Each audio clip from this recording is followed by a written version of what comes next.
Hello students, welcome back to our today's video class. In the last video class we have seen about the chemical properties of metal and non-metals and their differences on the basis of chemical properties, and also the position of metals and non-metals in the periodic table. Today's topic is the corrosion of metals. As you know that what is corrosion. Today's topic is corrosion of metals.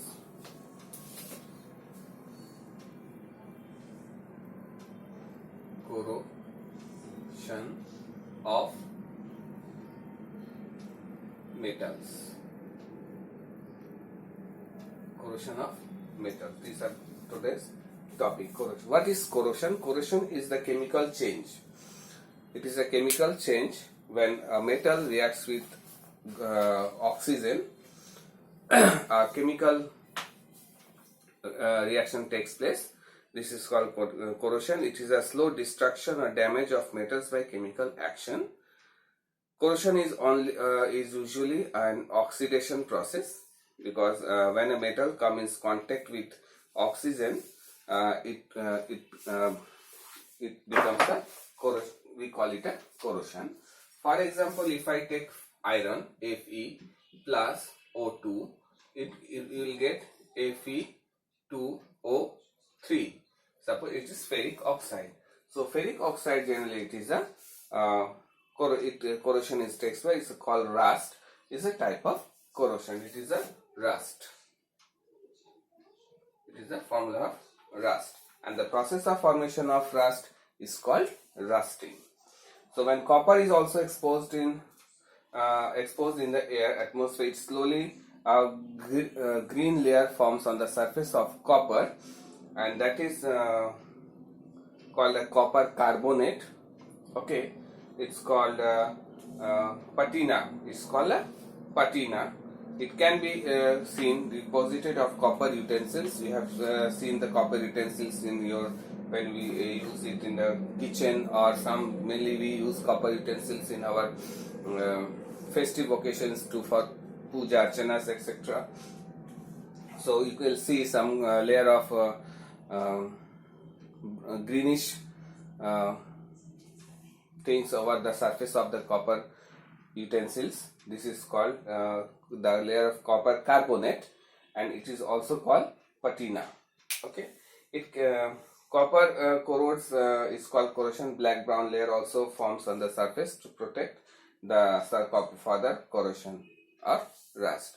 So coppers are mainly covered with black brown layer is done for a layer is formed that gives a protection, natural protection to the copper, where further corrosion is protected.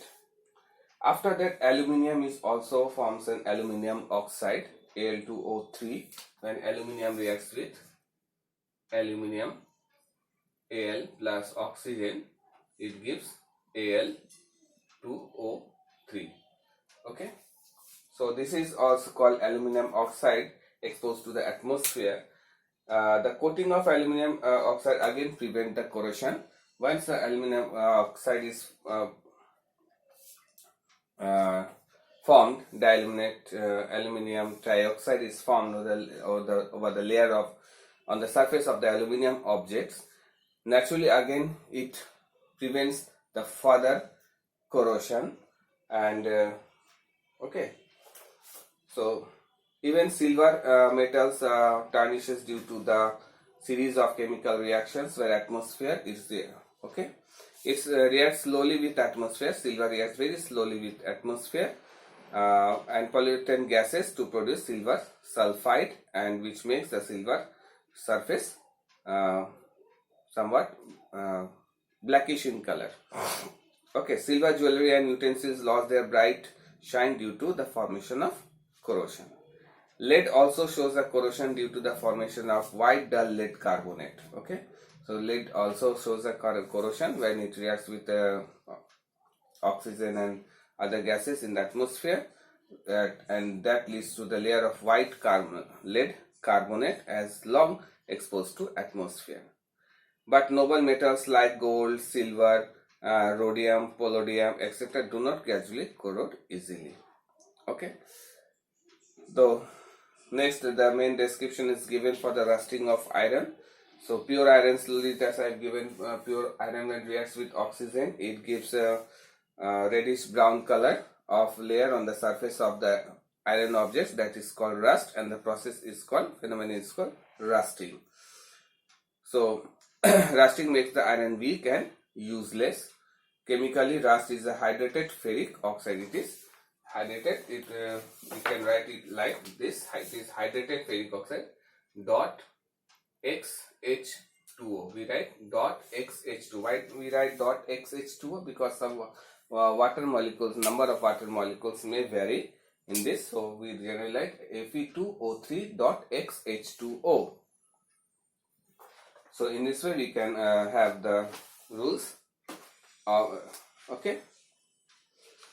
Rusting is an undesirable change. It is a chemical change.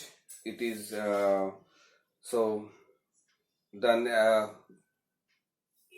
iron things has to be protected from this rusting.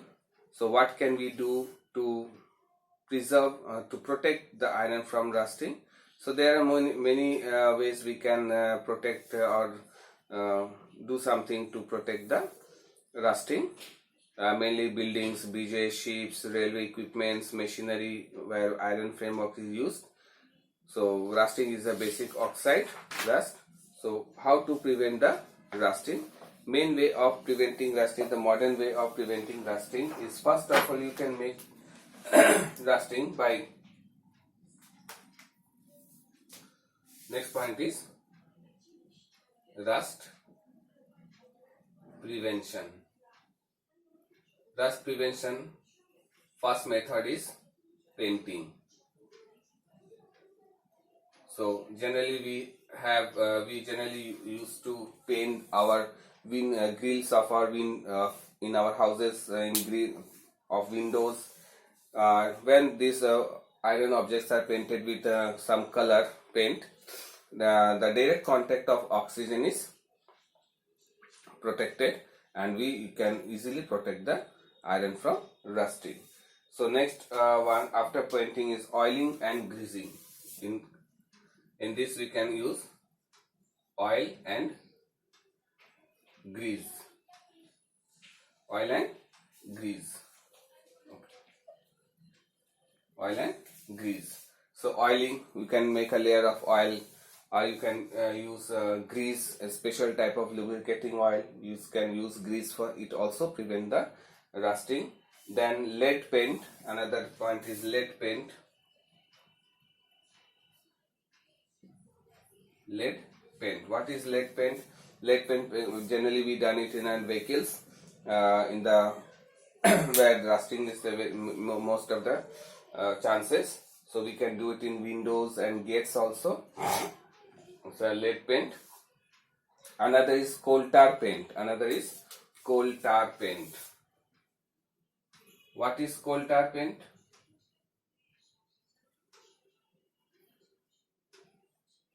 Coal tar paint is a thick black water resistance fluid. Generally we used to paint the vehicles, where chassis of the four-wheelers or two-wheelers. Sometime we used to paint with that. So because those portions are not always in is possible to clean and wash. So that's why the chassis of the four-wheeler vehicles and big machinery parts, the parts of the machine where always those are in contact with the water or atmosphere.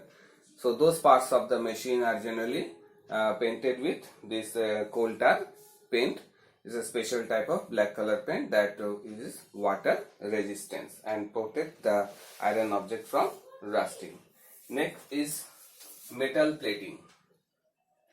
Next is metal plating. What can you do metal plating? Generally, that first one is galvanization. Galvanization. What is galvanization? In this process, iron objects are dipped into molten zinc, and layer of zinc is formed on the surface of iron, and that process is called galvanizing, and the iron is called galvanized iron. Also, sometimes we can use it is molten zinc. Okay, so this is called it. Then again, this is the best method of rust prevention. Generally, you can see these galvanized irons in electric poles of railway lines. You can in the railway beside the railway tracks, you have seen the electrified electric poles. That poles are generally made of galvanized iron. The big ships, then the bridges, metal bridges are also made with iron, which are of galvanized iron. Okay, next point is electroplating. Electroplating.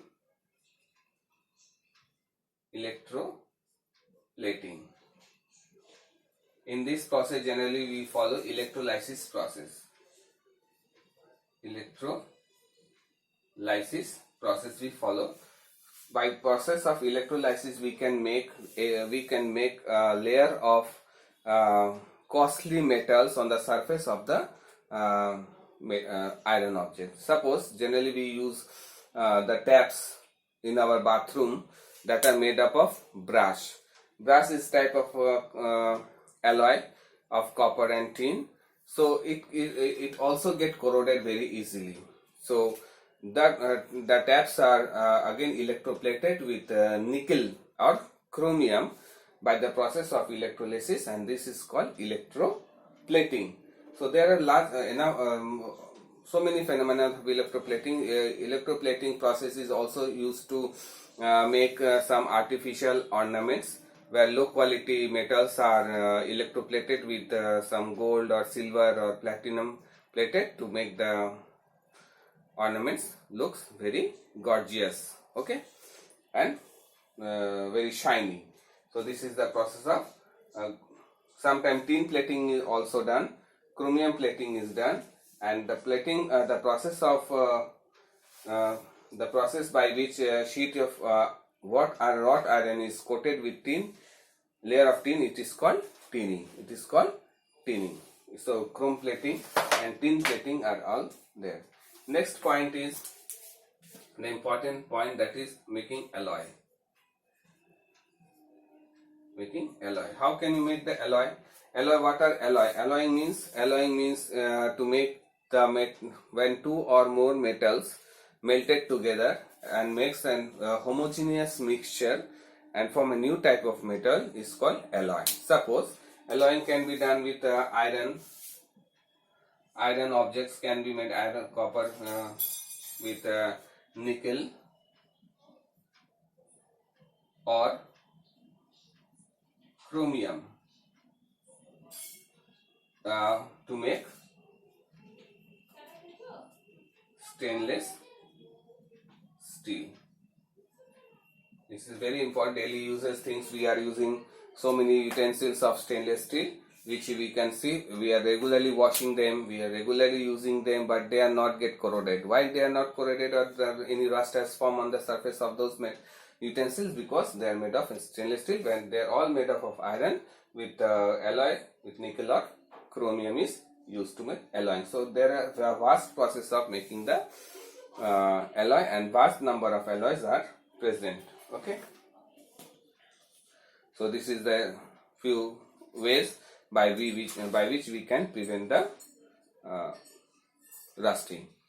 Okay, so this is the thing which we have discussed today about the corrosion of metals and rusting, and how to prevent the rusting. Okay, I hope you have understand these points.